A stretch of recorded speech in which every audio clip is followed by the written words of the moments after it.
Well, everybody, thank you for your flexibility. Thank you for your willingness to watch this video in lieu of me being there and spreading my whatever I have, flu-wise or otherwise. Appreciate your flexibility. Thanks to Eli for his willingness to let me do this as well. And my contact information will be at the end if you have any questions or want to follow up with me. All right. So I want to talk to you briefly about some work that Alan Eck and I have been working on for quite a while now, and we're finally getting it out, and we're really hoping that it will be useful for a lot of you in the room who are tasked with understanding the effects of your forest management on wildlife habitat. So where we're going today, I'm just going to give you a brief background on the model, where it came from. It doesn't originate with us, but we've been modifying it through time.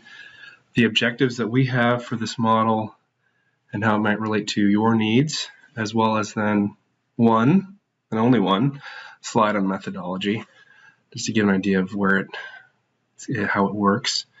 And then we'll get into an example, a brief example. Alan and I, and now Chris Edgar, have been working on a statewide analysis, and it's mostly just to demonstrate the capabilities of the model and how it might work in your scenarios. So many of you in the room are very familiar with the generic environmental impact statement back in the mid-90s, finished in the mid-90s. And this work, if those of you who are unfamiliar with it, was an extensive body of work. It took a lot of years, a lot of money to do this full-out environmental review. One of the deliverables from this project was a forest wildlife habitat model. So relating forest-dependent species and their habitat requirements to forest management and the implications thereof. There were a lot of folks involved in developing this model who are wildlife experts, whether it may be in a single species or a group of species or whatever, but they're all covered, and they were tasked with relating the wildlife habitat to common forest inventory variables. And you can imagine there's some heartburn in the room, for there's often a desire to have much more fine-scale variables involved in defining habitat requirements. But they worked on it, and they came up with some solid results for a total of 172 native forest-dependent species. You can see it's dominated by the bird species, but there's also some large and small mammals and some amphibians and reptiles. And so they use this model then to assess the different harvesting scenarios, future harvesting scenarios that were run through the GIS, and evaluate them and their impacts on wildlife habitat. So since then, Dr. Lee Freilich, Alan, others, Peter Deezer, myself, have worked on this model, and in its current form, it now has an acronym, as all good models in Minnesota should have, and we're dealing with the WINGS model, right? So the core relationships have not changed. Those are untouched from the GIS, albeit some have been peer-reviewed and updated. Even some of you in the room probably may have been involved in some of that work. But where we have come in is to increase the efficiency of the modeling, the power of the modeling, and streamline some of the processes. So what's our objectives of WINGS? First and foremost, this project was used for the statewide environmental review. Can we not reuse this very significant body of work? Can we recycle it and continue to use it for environmental review at a smaller scale, or even a statewide scale if we needed to? We like this tool. We envision this tool being part of formal or informal environmental review. Some of you may be a larger landowner. You have a proposed management. It triggers an environmental assessment. This tool can assist through the simplification or the rapid estimate of the wildlife habitat impacts of your proposed management. In addition, this model will provide estimates of current wildlife conditions just in general, as well as enable comparisons. So maybe you have two different sites you want to compare, or you have a single site through time. You want to look at, if I do X, Y, or Z, how's that going to impact my wildlife? And there are other implications that you can use this model for. I can envision this as being part of harvest scheduling models, whether you have your different wildlife constraints in your model, etc. And as a research tool, as we'll get into our example later, but to look at the influence of potential management on wildlife through time. And again, I apologize for my voice throughout this, and if I have to clear my throat, I apologize. The WINGS model, as developed through that group at the original part of the GIS, it has two components in habitat, a quality and a quantity, right? So for quality, it relies on habitat suitability index models. Right? These were all the rage back in the early 80s, and they still provide assistance today, and they're still used today. There's a push now for validating these models, which can be tough, but that's the basis for the WINGS model. These indexes range between 0 and 1, 0 being absolutely non-habitat. It might be forest land, but this animal never uses this type of forest. To 1, this is prime, primo, you can't get it any better than that habitat. And then these models that will either give you a 0 or 1, or more likely something in between, they're a function of different variables. And this is where the unique part of the WINGS model, which is built off the GEIS, is that these functions are based on very commonly traditional forest inventory variables. The first two are the main drivers, forest type and size class. It's very coarse, yes, but it gives you a nice coarse estimate at a larger scale of the quality of your forest land in terms of habitat. So you may have, red pine that is large, or white spruce, small white spruce, seedling sapling, pole timber, saw timber, whatever you want to call it. There's 3 different size classes, large, medium, and small, and there's up to 15 different forest types, depending on which species you're looking at. So there's a lot of combinations and different relationships, and these are what that original core group back in the 90s developed. Ecoregion is also involved. These are the broad province level, the 9 different larger ecoregions in Minnesota. These define species home ranges, or at least where they're found. So you may be in a portion of the state that has habitat for some animal, but that animal, its range doesn't even include that part of the state. And so the ecoregion helps us define where you might actually indeed see that wildlife species. Acres comes in where you may have, this is habitat that it likes, here's habitat that it loves, here's habitat that it marginally uses. So how do we combine those into a single index? Acre provides our weighting mechanism to do that. And then county shows in just for the white-tailed deer model and help us define snow zones or the different habitat requirements in different portions of the state based on cover requirements, etc. And so county, it helps us delineate that. But other than that, that's it. Right? Those are the core variables that we need to make this model run. So there's quality, and then there's also quantity. And that's just your extent of your habitat, and it should be i.e. forest land acres. Okay, so right now it's forest land, whatever forest land you have in your area, that's considered the extent of your habitat. Now, it's not all going to be used, right? It's not all preferred by whatever individual species you're looking at. And so the HSI then will come and modify your extent to have more of a usable acres. And that comes in with habitat units. That's just the product of HSI times your extent. So you really have, here's how much habitat I have, and then it's typically reduced by some percentage or modified by some percentage to say, here's the real core area or the real usable area of habitat.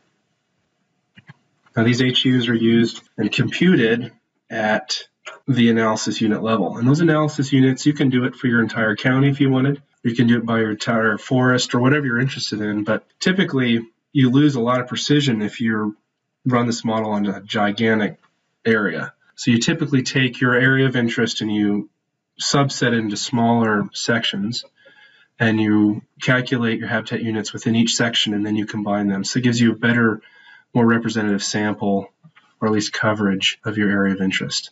You got to be careful because these analysis units, when you start breaking up your forest into blocks, if you break them up too small, then, for example, the large mammals, they have a pretty hefty spatial requirement. And so you want the analysis units to match the same size as your animal of interest. Lee Freilich and his updates to this model recommend 2x2 township blocks, so 100,000 acres. That's if you're doing a very large-scale analysis. The GEIS used 1 township, about 23,000 acres, as their analysis unit. But if you're looking at small mammals or some species that don't move very far, you can make those analysis units much smaller. And you use these habitat units then to compare your sites through time. If you're implementing some sort of management regime and you want to see what's the impact, or even status quo, what's the impact, or you want to compare 2 different sites to each other, you do that through the habitat units. Something that we added in the WINGS model that wasn't originally there is now the ability to get some sort of estimate of precision. So you can do some hypothesis testing and confidence intervals and the like if you want. So here's our statewide example. And again, this is some work that we're about to submit for publication, but it's really just an example of some of the output that you can have from our model. So the objective of this work was to just observe the habitat trends in the statewide for the last over 40 years, over 4 decades in Minnesota, based on our forest inventory and analysis database that we have. It's extensive for Minnesota. It's wonderful. You can see we have 6 different measurement periods throughout the state that are complete measurements of the entire state. So this is what we're going to work with. Our baseline will be 1977, and we'll see how have things changed since 40 years ago. And immediately before I go on, you'll notice that we have gained over 1 million acres of forest land across Minnesota. So we should see the HUs going up. You might see reductions in quality, but they'll probably be compensated, or at least somewhat, by the fact that we have more than we had before. But let's find out. So I'm going to jump straight into the results. No need to beat around the bush. It's almost lunchtime, I know. Statewide, and I'm breaking this down now by birds with grouse included, the small, medium mammals, the large mammals, and the herpetofauna. You can see that across the board, we had slightly more that improved than decreased, but you're still seeing kind of a mix, except for large mammals. Most of them were fairly balanced between the winners, seeing increased habitat, and those that did not. And you'll see this with any type of model like this. If the species that prefer young habitat, early successional habitat, versus those that prefer old growth. If you harvest the old growth to return it to early successional, well, those will lose and the others will win. And you see that competition, and sure enough, it came out in this model as well. You can break it down by individual species. All right, so here's the large mammals, here's the grouse, as well as the threatened, endangered, and special concern species. And you can see here's our HUs just in terms of percent change. You can see we have some winners, some losers. The bold here are significant at the 0.05 level, as well as here's more of the measure of quality and then the measure of quantity. And you can see in a lot of cases, and this is what's been consistent with analysis, is that the quality's gone down since the 70s, but in most cases the quantity has gone up. Some cases it's overcompensated for the reduction in quality, in other cases it hasn't. And again, you can see some winners and losers here. You can break it down by ecoregion. So this is just one example for the birds and the grouse. Those of you familiar with the ecoregions, this is one up here, maybe kind of small on your screen, and then 2 and 3 and 4. So here's really the main forested regions of the state. When you break that down, you can see that we have a mix of winners and losers, in some cases more losers in some of these more heavily forested portions of the state. Where the real winners show up, believe it or not, are in the traditionally unforested, more agricultural sections of the state, which seems kind of odd at first until you look at the acres and you realize, there's not a lot of forest land in these southern and extreme northwestern sections of the state, but they have seen some. There is some rebound, there is some forest gain, but in an absolute sense, it's not a lot of gain. That will come out in the overall statewide estimate. That will come out in the wash, but when you break it down by ecoregion, you start seeing those patterns. You can break it down by individual wildlife species. This is just an example, but these represent different species from a prior run I've made. I just want to show you what you can do. And you can demonstrate, you can break these down by county, you could break this down by sub-county units, you could break this down by townships, whatever analysis unit you're in, you can break down by that. You can look at it through time. So these are what are called envelope graphs. This is where you have your maximum percent change solid lines in the north on top, if you will, and on the bottom are solid lines, those are the minimum. And the dashed line is your median. And you can see how it's changed through the last 4 decades. We have some real winner here in the bird and herpetofauna, but again, these are species that started small, had small ranges or small values to begin with, and they changed all very small, yet small changes to small numbers lead to large percent changes, and that's what is driving those lines there. You can see for the medians, they hover, in the bird's case, it's actually negative until right near the end. Small, medium mammals, they hold pretty much steady. The large mammals, again, they're not always increasing, but generally over time they are on an upward trajectory. And here's why. All right, so again, every result from this model pertains to the forest inventory. If you want to know why you saw the results you did, you just dig into the forest inventory. So I broke it down here very simply into upland pine, upland spruce fir, lowland conifer, northern hardwoods, and aspen, balsam, and birch. and their associated individual tree species. And then I have large, medium, and small. And if you notice, for the small, in every case, they either held serve or have increased in the small proportion on the forest land. I use proportions here because we had some issues with some of the original acreage. But in every case, the small is improved. And so those species preferring early successional habitat, they, non-coincidentally, have also improved in the wings model. So we'll have those species that prefer older, larger forests that don't include aspen, balsam, or birch. They have done well too. But it's that subset that prefer larger aspen that have seen the decline. It's not that aspen is still not king and still not predominant. It certainly still is, but relative to the 70s, late 70s, it has gone down, and so has the overall habitat quality for those species that utilize that older aspen. So you can dig into the data and immediately tell you why you saw the results you did. So take homes here, the wings model, it provides rapid assessment of the impacts of your forest management on your wildlife habitat, and it will facilitate that quick environmental review process, or at least estimating your habitat conditions in general or trends and so forth. It requires few very traditional forest inventory variables, as we mentioned. And it works with plot-based inventory systems as well as standard polygon-based systems. Now, preferably you have plots data that you have for each polygon. If you don't, it's not a problem, but then you aggregate several polygons and run your data across that aggregate. But it does work under both systems.